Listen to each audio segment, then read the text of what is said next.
कौन भाई स्वामी को मर शरीर को चितार विसर्जन कर मोर शरीर अच्छी जो से वैधव्य बेस सदवा बेस अच्छा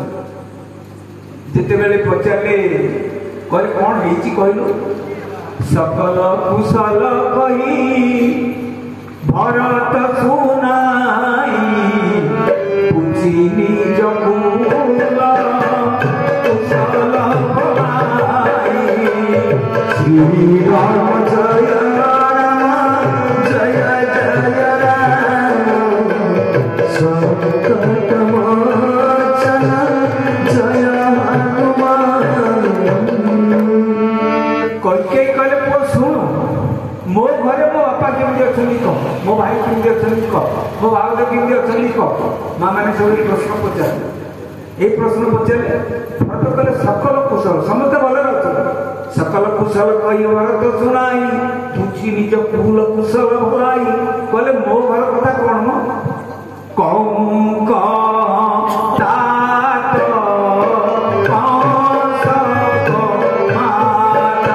राम श्री राम जय राम जय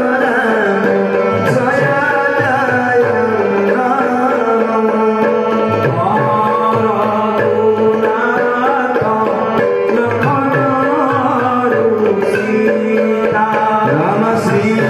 राम जय राम जय जय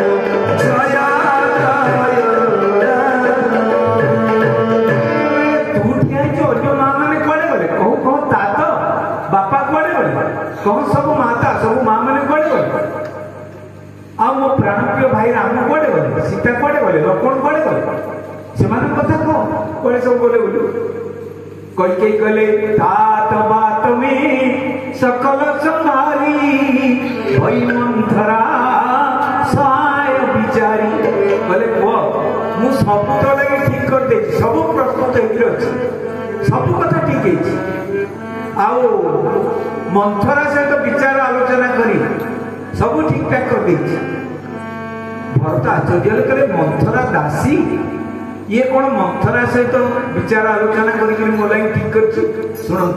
रामचरित मानस आपको काली कही गोटे सूत्र रामचरित मानस जो प्रश्न उत्तर ना वाल्मीकि रामायण अच्छी रामचरित मानस अच्छी मंथरा होती दासी कि केमिया दासी थे से कथा भी शुणु वाल्मीकि रामायण कहते मंथरा होती कैकेयीकर जड़े भौणी केमिया भौणी राजा माने राणी सहित संपर्क रखती आउ अनेक सभा अन्य स्त्री लोक सहित संपर्क रखिता कि से संपर्क नुहे कौन केक नरेशर अश्वपति कौन जड़े भाई भाईआड़िया ताहार झी होती मंथरा मंथरा को बहुत भल पाती बयस से ककेन्द्र बड़ हेले कैकेयी स्वार्थ रक्षा करने मंथरा को पठे राजा अश्वपति सहित आई से जहाँ मंथरा सहित आलोचना कर तो सब ठीक ठाक कर मंथरा सहित मो माँ कौन आलोचना कर से तो दासी ये तो राणी एक चिंता करे कौन माँ कौन आलोचना कर कौन कर सब ठीक है किंतु कछु काज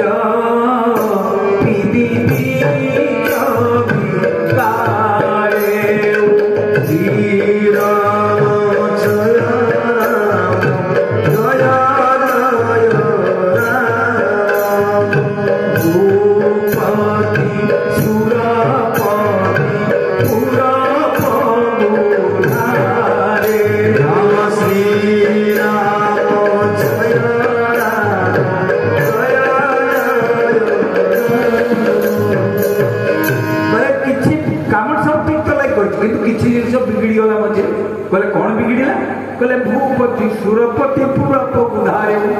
राजा सुरपति स्वर्ग गमन करते अर्थात राजा को महात्मा नहीं राजा और नहांती सी काम बिगड़ी जाए भरत कहले माँ तू सत कहू मो बापा नहांती आ तू ये संवादटा एमती मत शुणु तो मोर सामान्यतम दुख ना सामान्यतम ग्लानी ना मो बापा तो सेमती किसी स्वास्थ्यगत असुविधा था कौन होता मत कह केमी मो बापा महाप्राण होगा कौन है तात तात तात पुकारी पर भूमि तल व्याकुल भाई हे पिता बापा बापा कही कचाड़ी मुझे खसी पड़ भरत शत्रुघ्न साष्टांग करेले पानी पानी मारी तांको चेता करेले दासुरासी मान जो माने थिले आउ भरत उठिकरी कहिले तात नरामेहु सौपेहु होई हे पिता तुम तो स्वर्गवासी हो किंतु मो पे गोटे बड़ काम बाकी रखी देई गल ज्येष्ठ भ्राता पिता सेन तुम स्वर्गवासी होगा पूर्वर मते नहीं राम को पाद तले पकई दे था कही राम रे ए अधमाधम भरत तते लगे तापर तुम महाप्राण होते मुझे शरणापूर्ण राम को ये कम बाकी रखिकी ए पुण्यात्मा पिता मोर तुम स्वर्गवासी तुम रही एक कही कांदुच कहले माँ कौन होता बापा तोर मत कहले किसी पूरा सुस्थ थे अरे सुस्थ थे हाँ सुस्थ थे कहले तार केमी मृत्यु होगा कहले पो कथा कौन कि तो बापा मत दीटा बरदान करते से आगुरी मागि नी जिते मागिली बरदान दीटा प्रथम बरटा जिते पूरण होगा द्वितीय बर पूरण हवा पूर्व बापा कथा कहले कौन तू बर मागिलु जो कई समस्त कथा कहीदे भरत ये विषय गोस्वामी कलम कर शुणीदे भरत कौ भाई दुखद परिस्थिति भरत ये विषय पितु मरण सुनत राम बन गौनु हे तू अपन पौजा निज थकित रहे तरी मौन मौन ही कथबार्ता कले शून्य को चाहिए ठियाई गले कौन हुए भाई माने माँ माने आम उपर अल्प टिके दुख पड़े आम मुह को केमेड़ी मुआ बिड़ा करदिए आउ टिके दुख अधिका पड़े टिके सुख सुख होकर कांदे आउ टिके दुख अधिका हेले जोरे चित्कार कर कांदे बाहुनी बाहुनी कर कांदे आउ टिके अधिक दुख हेले मनीष कांदे कोमा अवस्था को पड़े जाए किसी कही पाए किसी अभिव्यक्ति तार से न थाए भरत अवस्था जे बापा कथा शुणी चेता पड़ी जाता राम जंगल को जाते शुणिले भरत ये विषय पितु मरण बापा मरी भूली गले थकित रहे धरी मौन मौन ही स्थिर ठिया गले कौन होगा भावुँ कई कहते कौन है भरत एमती कौन ठिया किसी कहून कहीं कह कारण जानते ये अवस्था है मनुष्य कौन हुए बारंबार हलाउं भरत भरत चाहिए कहले तो मो माँ कई नुहे जबते कुमति कुमत जिय खंड खंड होई हृदय न गय कहले तू कौन मो माँ कई तू मो माँ कई प्रकृत में नु आलो कुमति एक कथा तू ये बर मागिला बेल तो हृदय खंड खंड हो गलानी तू राम को जंगल को पटेलु जिनाई भी लोकी मगसापन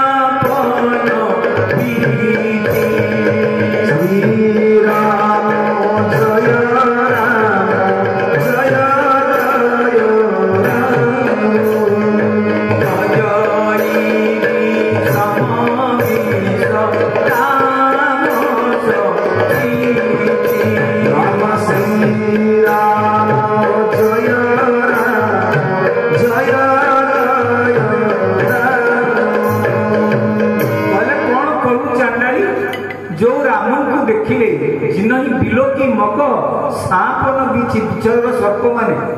बिछा माने निजर विषम विष को परित्याग कर राम का स्वभाव ये तू से भाया राम को जंगल को किसी पठे बर मांग तो मन भई नहीं पीड़ा गरी न जी हम पर न पीड़ा ये बर मांगला बेलू तो मुहर पोक पड़गले तो जीव खंड खंड ही छिड़ी गलानी ये भाया मार अरे तो मन में जब राम को जंगल को पठेवा इच्छा थिला मुझे तो गर्भर थी तू गर्भपात करदेलु मो जो राम जंगल को जाती सिंहासन बस बोली धिकार कर भरत बहु भाव में माँ कही बहु भाव रामचरित मानस गोटे व्यापक भाव लिखते कले विधि न नारी हृदय गति जानी सकल कपट गुण खानी कहे कौन कही विधाता जानी पारा तो मन भितर एत कथा अच्छी ये बर मागिया पूर्व विधाता तो मृत्युदंड देलानी विधि न नारी हृदय गति जानी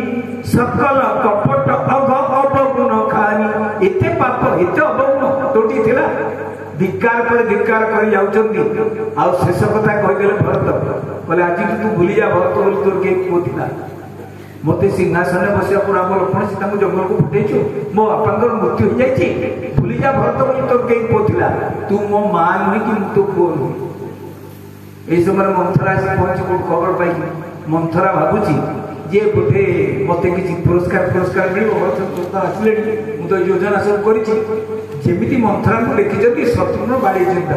ରକ୍ତାକ୍ତ ହେଇକି ପଡ଼ିଛି ମୁହଁ ମାଡ଼ିକି ଭରତ ସାଧୁ ସ୍ୱଭାବରେ ଧରିଲେ କହିଲେ ଶତ୍ରୁଘ୍ନ ତାର ମୁହଁ କ'ଣ ସେ ତ ଦାସୀ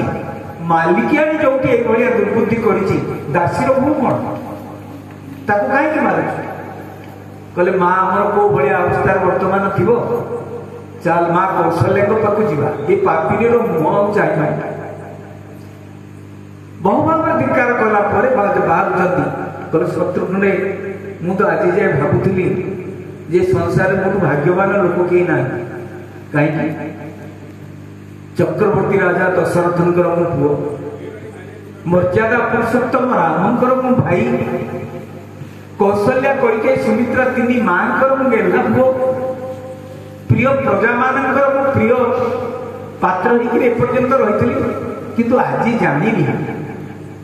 ଏସବୁ କଥା ଏସବୁ କିଛି ପ୍ରକୃତରେ ସତ୍ୟ ନୁହେଁ ମୁଁ ଭାବୁଥିଲି ମୋ ଜୀବନଟା ପୂର୍ଣ୍ଣ ହେଇଯାଇଛି କିନ୍ତୁ ବର୍ତ୍ତମାନ ଅନୁଭବ କରୁଛି ଏଇ ଜୀବନ ଅପୂର୍ଣ୍ଣ ହେଇଗଲା କେବଳ ଏଇ ପିଶାଚୀ ଯୋଗୁଁ ଜୀବନ ମୋର